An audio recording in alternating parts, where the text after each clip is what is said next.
CLAT 2025 results नए वाले कब आएंगे? अब तो आई थिंक कई सारे स्टूडेंट्स बीच में ही लटक गए हैं। मैंने पिछली वीडियो में जब बताया था, अपडेट दी थी आप सबको कि रिजल्ट्स प्रॉब्ली चेंज होंगे। उसके बाद आज 24 ऑफ दिसंबर है एंड कल 23 को उस डिसीजन के अगेंस्ट दिल्ली हाई कोर्ट में दोबारा से कंसोर्टियम ऑफ एनएलयूज ने अपील फाइल करी। तो मैं इस वीडियो में थोड़ा सा आपको हिस्ट्री बता देता हूँ कि what exactly is happening till now and आज क्या हुआ है। 24 ऑफ दिसंबर को दोबारा जब कंसोर्टियम ऑफ एनएलयूज ने अपनी अपील फाइल करी हाई कोर्ट में उस डिसीजन के against, and why I feel कि I think there might be some things which will be very good for all the students who are appearing in this exam next year. CLAT 2026 वाले students के लिए शायद कुछ बहुत बढ़िया चीजें हो सकती है out of this whole situation. तो वो मैं वीडियो के एंड में आपको बताऊंगा। तो मैंने कल परसों एक वीडियो डाली थी जिसमें मैंने अपडेट किया था कि क्लैट के प्रॉब्ली नए रिजल्ट्स आ सकते हैं, बिकॉज दिल्ली हाई कोर्ट में एक बच्चा है आदित्य सिंह जिसने केस फाइल किया था एंड उसने ये बोला था कि मेरे 5 क्वेश्चंस के आंसर्स आप ठीक करो बिकॉज उसमें ब्लेटेंट मिस्टेक्स है। दिल्ली हाई कोर्ट में जो सिंगल जज ने डिसाइड किया था, ज्योति सिंह जी ने, उन्होंने बोला कि हाँ 2 क्वेश्चंस तो गलत हैं डेफिनेटली, आप ये आंसर्स इसके चेंज करो और नया रिजल्ट पब्लिश करो। इस बात से जो कंसोर्टियम था इन्होंने उस बात पे अपील फाइल करी दिल्ली हाई कोर्ट में, ये बोलते हुए कि द जज who set aside this result is not a subject matter expert. And मेरा इस बात पे एक ही कंसर्न था कि आप ये बोल रहे हो कि वो जज is not a subject matter expert to take decisions here. आपके सब्जेक्ट मैटर एक्सपर्ट्स ने ऐसा कौन सा बढ़िया पेपर बना लिया एक साल में, और ये बात सबकी तरफ से सुनने को मिल रही है इनको, कंसोर्टियम को, राइट। फिर उस बच्चे ने भी अपना केस फाइल किया, उसने बोला कि मेरे 5 क्वेश्चंस को आप देखो मेरे पॉइंट ऑफ व्यू से, अ क्लैट 2025 एस्पिरेंट की पॉइंट ऑफ व्यू से, not from the point of view of the learned council of the respondents. Basically consortium of NLUs के लॉयर्स के पॉइंट ऑफ व्यू से मत देखो, आप मेरे हिसाब से एक 17 साल 18 साल के बच्चे के पॉइंट ऑफ व्यू से देखो, क्या वो क्वेश्चंस गलत होंगे सही होंगे। तो ये दोनों अपील फाइल हुई आज 24 को। बेसिकली जो कंसोर्टियम ऑफ एनएलयूज की अपील थी उसको सुना, उसमें 2 जजेस ने इसको सुना। One of them is the acting chief justice of the Delhi high court. उन्होंने ये बात बोली कि प्राइमा फेसाई हम सीधा देखते हैं कि क्वेश्चंस वर रॉन्ग यार, ठीक है, प्लस इसलिए आपको अपना जो डिसीजन था पिछले हियरिंग का उस पर स्टिक करना पड़ेगा एंड आपको नया रिजल्ट पब्लिश करना पड़ेगा, गो हेड विद इट। और उन्होंने एक और बात बोली कि ये सब ठीक है, आप मुझे ये बताओ, जज ने ये बोला, जो एक्टिंग चीफ जस्टिस है उन्होंने ये बोला कि आप ये बताओ कि आपके पास 2 कमिटीज थी फिर भी आपने गड़बड़ कर दी। मतलब there was no application of brain here. आपके 4-5 क्वेश्चंस तो गलत हैं और कुछ क्वेश्चन में चारों ऑप्शंस ही गलत हैं।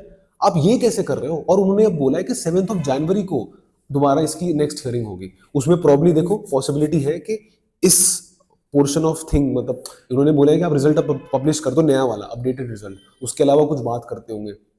इसके साथ साथ और हाई कोर्ट्स में भी क्या हुआ है कि मुंबई एमपी हाई कोर्ट में किसी ने प्ली डाली थी क्लैट पीजी के अगेंस्ट, वहां पे एमपी हाई कोर्ट ने इनसे रिप्लाई मांगे कंसोर्टियम से। फिर अभी एक और नोटिफिकेशन आया है बार इन बेंच पे, do read Bar and Bench आइल से, उस पर आपको बहुत सारी नोटिफिकेशंस एंड अपडेट्स मिल जाएंगे। वहां पे ये बोला गया है कि बॉम्बे हाई कोर्ट ने भी इनसे रिप्लाई मांगा है कि मतलब क्लैट पीजी के अगेंस्ट किसी ने प्ली डाली होगी उसके अगेंस्ट। मतलब हर जगह से सुनने को मिल रहा है there is obviously something wrong here and obviously हम सबको पता ही है कि there is a lot of things wrong here and the whole process has been not so transparent। ये बोल तो नहीं transparent but it's not been so transparent। and इन सब चीजों के अगेंस्ट कंसोर्टियम ऑफ एनएलयूज ने अभी एक नोटिफिकेशन जारी किया है अपनी वेबसाइट पे। देव सेड कि हम अपनी क्लैट की जो काउंसलिंग लिस्ट है उसको थोड़ा डिले कर रहे हैं क्योंकि 26 को आनी थी, but now we have to delay it because we are going to make an appeal in the supreme court. हम सुप्रीम कोर्ट में इस केस को फाइल करेंगे and we are hoping for a relief there. ये expect कर रहे हैं कि वहां पे इनको रिलीफ मिल जाएगा। देखो आई एम नॉट सेइंग कि इन्हें मिलेगा या नहीं मिलेगा, all I am saying is कि they have gone ahead with that now and जब तक वो डिसीजन नहीं आता, वो डिसीजन आने में प्रॉब्ली मतलब वो हियरिंग का टर्न आने में ही टाइम लग जाएंगे, कुछ दिन लग जाएंगे, क्योंकि अभी supreme court obviously will be of for vacation, जो विंटर वेकेशन होती है उनकी, उसमें बंद होता है सुप्रीम कोर्ट। अब मेरा कंसर्न ये है छोटा सा कि आप इतना एफर्ट लगा रहे हो अपनी इन चीजों को, गड़बड़ तो है सबको पता है कि 4 क्वेश्चन अगर आप हटा रहे हो पेपर में से, मतलब आपने पेपर ठीक से नहीं बनाया, एज सिंपल एज दैट। अब मेरा कंसर्न ये है कि आप इतना एफर्ट लगा रहे हो अपने मतलब खुद को डिफेंड करने में, you put in so much effort to defend yourself. आप एफर्ट लगाते पेपर बनाने में, कितना इजी हो जाता आपका काम। इतने लोग जो सफर कर रहे हैं उनका क्या। One very good thing that is like really happened here is कि for the first time these people are being questioned and they are having to answer things. और मुझे जो लग रहा है ना कि अगले साल के लिए प्रॉब्ली शायद जो चीज बेटर हो सकती है वो ये हो सकती है कि जो दिल्ली हाईकोर्ट ने बोला है ना 7th को दोबारा से मतलब ये केस आगे सुना जाएगा, they might make new procedures जहां पे इन्हें फॉलो करना पड़ेगा कुछ सर्टन चीजों को। दे प्रॉब्ली जो ग्रीवेंस विंडो को एकदम से मतलब ये काफी टाइम तक खुला रखा और फिर काउंसलिंग प्रोसेस एकदम से स्टार्ट कर दिया, मतलब the whole process seems rushed. Maybe वहां चेंजेस आएंगे, maybe they'll give them directions as to कि क्या चीज बेटर करी जा सकती है। आप लोग मेरे को कमेंट्स में बता सकते हो कि क्या changes you think should be given. So ये सारी चीजें। इन द मीनवाइल वो जो स्टूडेंट है आदित्य सिंह, उसकी केस का भी अभी अपील चल ही रही है कि मतलब उसके 5 क्वेश्चंस ठीक होंगे। वो भी अपनी बात बिल्कुल सही बोल रहे हैं, and so many kids are probably thinking in the same lines जो आदित्य सिंह सोच रहा है प्रॉब्ली, राइट। तो ये जो प्रोसेस है ना पूरा लंबा हो गया, and I am sure this has given a lot of encouragement to a lot of other people. And इससे ये एक चीज शो करता है, क्योंकि इससे पहले कई सारे लोगों को जिससे मेरी बात होती थी, दे ऑल्सो से होगा तो कुछ भी नहीं, कुछ भी नहीं होगा, इन्होंने अपने अकॉर्डिंग कर देना है, सब कुछ होना कुछ भी नहीं है। But first time things are actually happening, and it is a very landmark thing which is happening कि ये सुप्रीम कोर्ट तक केस चला गया, ये खुद ही लेके चले गए ऑब्वियसली, खुद को बचाने के चक्कर में। तो आप बताइए क्या होगा, मतलब what you feel. I just feel के जो भी होगा एटलीस्ट, भले रिजल्ट चेंज हो या ना हो, at least in these people are being question, which is so so important.